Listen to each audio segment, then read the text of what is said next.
Thomas Hayes stood at the checkout counter, his 3-year-old daughter Emma clutching her stuffed giraffe against his chest. His hands trembled slightly as he counted the crumpled bills and loose change on the counter, $23.47. Everything he had left until Friday's paycheck. The cashier scanned the box of diapers. $24.50. Thomas felt his chest tighten. He'd already put back the bread and the carton of eggs. Emma needed these diapers. She was looking up at him with those trusting brown eyes, completely unaware that her father was $1 short of keeping her comfortable and dry. "I'm sorry," he said quietly, his voice catching. "Could you hold these for just a moment? I need to check something." He knew there was nothing to check. His wallet was empty. His bank account had been overdrawn since Tuesday. The car needed gas to get to his construction job tomorrow. He was stuck. Behind him in line stood Catherine Morgan, dressed in an elegant gray blazer that probably cost more than Thomas made in a month. She was 58, CEO of a mid-sized pharmaceutical company, and she'd stopped at this ordinary supermarket on her way home for reasons she couldn't quite explain. Usually her assistant handled such errands. She watched Thomas's shoulders sag as he whispered something to his daughter. The little girl's face crumpled with confusion. Catherine had seen that look before, in a mirror decades ago, where her own father came home with empty hands and tired excuses. Thomas turned to the cashier. "I'll have to come back tomorrow. I'm sorry for the trouble." "Wait," Catherine heard herself say. The word came out before she'd fully decided to speak. Thomas turned, embarrassed to meet her eyes. "I'll take them," Catherine said, stepping forward. "The diapers. I'll pay for them." "Ma'am, I can't." "You're not asking. I'm offering." Her voice was firm, but kind. "I've been where you are. Different circumstances, same feeling." The cashier looked between them, unsure. Thomas shook his head. "That's very kind, but I can't accept charity. I'll manage somehow." Catherine smiled, but there was sadness in it. "It's not charity. It's grace. There's a difference." She paused, then added softly, "My father was a proud man, too. Worked himself into an early grave trying to prove he didn't need help from anyone. I was 7 when he died. Sometimes I wonder what might have been different if he'd let someone lighten his load, just once."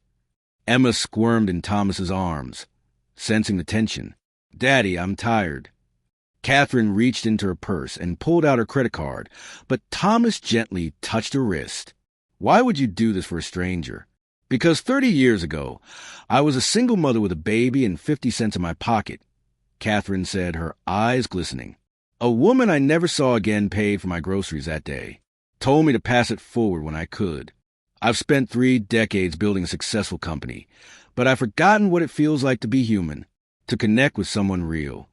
She looked directly at Thomas. "I eat alone every night in a house with 7 bedrooms. I have money, but I've lost something more valuable. Maybe helping you helps me remember what matters." Thomas felt something break inside him. Not his pride, but the wall he'd built around his struggle. "Her mother left us 6 months ago," he said quietly. "Said she couldn't handle the stress of being poor. I'm doing my best, but some days my best isn't enough."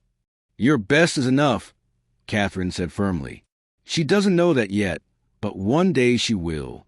She'll remember that her father showed up even when it was hard." Catherine handed her card to the cashier. "Ring up the diapers, and add whatever else he put back." Thomas started to protest, but Catherine raised her hand. "Let me do this. Not because you need saving, but because we all need each other.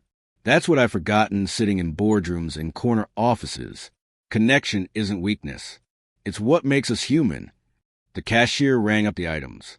Catherine paid without hesitation. As Thomas gathered the bags, Emma reached out and touched Catherine's face with her small hand. "Thank you, pretty lady." Catherine felt tears she hadn't cried in years suddenly pressing behind her eyes. "You're welcome, sweetheart." Thomas extended his hand. "I'm Thomas. This is Emma. I don't know how to thank you." Catherine shook his hand warmly. "No thanks needed. Just promise me something. When Emma's grown and you're doing better, you'll remember this moment. And when you see someone struggling, you'll offer them grace."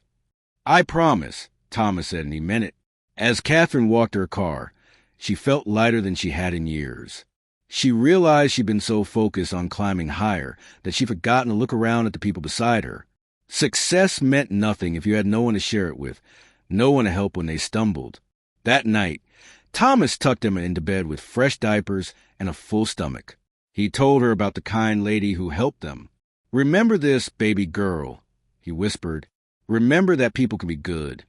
And in her empty house across town, Catherine sat at her dining table and smiled. For the first time in years, she didn't feel alone. Tomorrow she would call her strange sister. She would reconnect with old friends. She would remember that money was just paper, but kindness was currency that never lost its value. 2 lives changed in the checkout line. 2 hearts reminded that we're never too broken to help, never too successful to connect, never too proud to accept grace. Sometimes the smallest acts create the biggest ripples. If this story touched your heart, please like, share, and subscribe. Leave a comment below telling us about a time when someone showed you unexpected kindness. Your stories inspire us to create more heartfelt content.